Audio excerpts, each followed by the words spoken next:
Saudara-saudara, saya lakukan ini karena banyak permintaan terhadap Indonesia untuk lebih aktif lagi berperan untuk mendukung mencari penyelesaian konflik di Gaza dan di Timur Tengah secara keseluruhan. Walaupun Indonesia berada jauh dari kawasan tersebut, tapi Indonesia pertama sebagai negara yang penduduk Muslimnya terbesar di dunia, juga karena peran Indonesia sebagai negara non-blok, bahkan dianggap sebagai pemimpin non-blok yang berperan selalu bebas aktif, yang tidak mau mengikuti blok manapun. Indonesia dianggap bisa diterima oleh banyak pihak, bisa diterima oleh semua pihak yang bertikai. Saya kira posisi ini membuat kita memang memiliki tanggung jawab. Karena itu saya sampaikan bahwa Indonesia siap bila diminta oleh semua pihak yang terlibat untuk berperan. Kami siap berperan sesuai dengan kapasitas dan kemampuan Indonesia.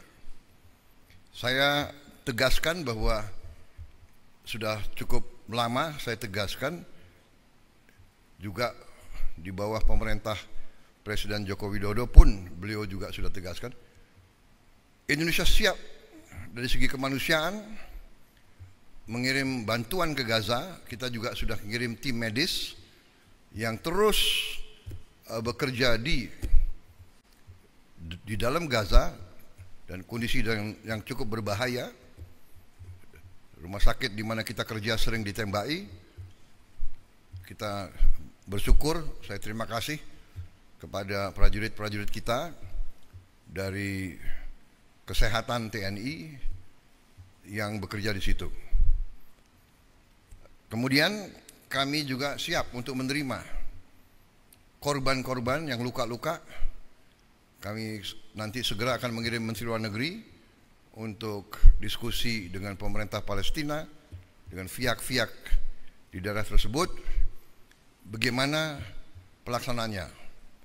Untuk kami siap mengevakuasi mereka yang luka-luka, mereka yang kena trauma, anak-anak yatim piatu, siapapun yang oleh pemerintah Palestina dan pihak-pihak yang terkait di situ, mereka ingin dievakuasi ke Indonesia, kami siap akan kirim pesawat-pesawat untuk mengangkut mereka. Kita memperkirakan mungkin jumlahnya sekitar 1.000 untuk gelombang pertama. Syaratnya adalah semua pihak harus menyetujui hal ini. Kedua, mereka di sini hanya sementara sampai mereka pulih sehat kembali. Dan pada saat mereka pulih sehat kembali, kondisi di Gaza sudah memungkinkan, mereka harus kembali ke daerah mereka asal. Saya kira itu sikap kami, sikap pemerintah Indonesia, dan untuk itulah saya harus konsultasi dengan pemimpin-pemimpin di daerah tersebut. Karena terus sering kami dikirim utusan, di telepon dan sekalian bagaimana kesiapan Indonesia untuk membantu mencari penyelesaian atau membantu mendorong penyelesaian di Gaza.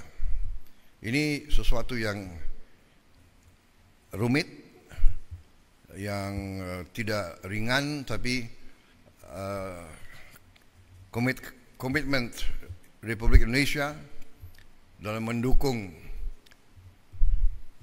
keselamatan rakyat Palestina, mendukung kemerdekaan Palestina. Saya kira mendorong pemerintah Indonesia untuk berperan lebih aktif. Keadaan dunia penuh dengan ketidakpastian. Kita merasa sekarang bahwa terjadi penindasan oleh bangsa-bangsa yang besar terhadap bangsa-bangsa yang lemah. Kenapa saya bicara begini? Saya merasa kami di Indonesia melihat sikap Turki, kepemimpinan pemimpin Turki yang tegas membela mereka yang lemah, yang tegas membela perjuangan rakyat-rakyat yang tertindas, terutama saudara-saudara kita di Palestina.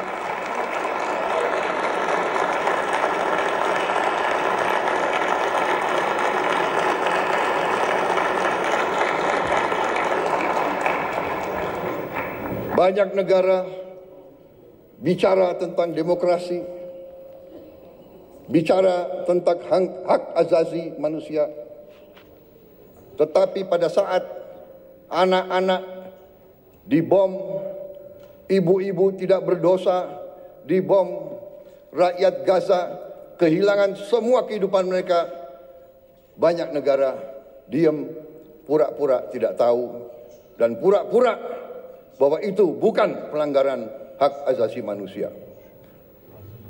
Turki punya sikap yang tegas, karena itu kami merasa ingin bersama Turki membela keadilan, kebenaran di dunia yang sekarang penuh ketidakpastian. Iya, itu kan tawaran kita untuk ikut serta membantu masalah kemanusiaan yang penderitaan rakyat Palestina yang begitu dahsyat ya. Kita ingin berbuat sesuatu. Berarti bukan relokasi ya Pak ya yang ditekankan Bapak? Oh tidak. Ya. Pak, rencananya kapan untuk Pak? membantu. Ya ini saya sedang konsultasi, nanti saya akan ketemu dengan pimpinan-pimpinan dari Palestina juga, gimana cara nanti pelaksananya.